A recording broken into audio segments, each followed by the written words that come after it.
Suicide is the second leading cause of death for people ages 10 to 34. It's a top 10 killer for people of all ages.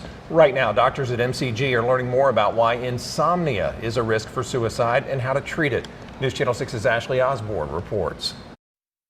Insomnia increases the risk for depression and vice versa.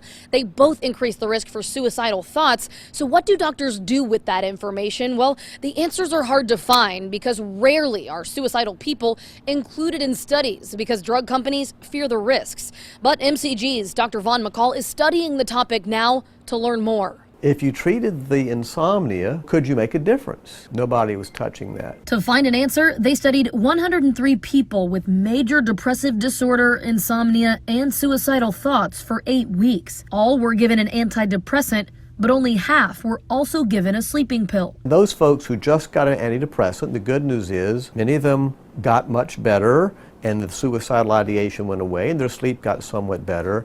But those that got the antidepressant with the sleeping pill, they had an advantage not only in sleep, but also in suicidal ideation. The takeaway? Sleeping pills can help reduce suicide risks for some people when prescribed correctly. One of the fears of prescribing sleeping pills is that once you get started, there's no going back. It becomes an open-ended prescription. The patients have a tough time getting off of it.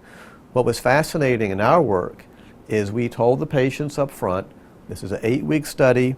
At the end of 8 weeks, we're going to stop the medication at bedtime, and remarkably, people did well. Another fear is that people with suicidal tendencies could use the sleeping pills as a vehicle to commit suicide. Dr. McCall points out when monitored and prescribed in small doses over a short period of time, their research shows that treating insomnia with sleeping pills reduces depression and thoughts of suicide. Dr. McCall says there are a list of follow-up questions that still need answers. For example, instead of using sleeping pills to treat insomnia, could they use cognitive therapy and still have the same positive results as it relates to suicidal thoughts? He hopes to have an answer in the future. Reporting from Augusta, Ashley Osborne, WJBF News Channel 6.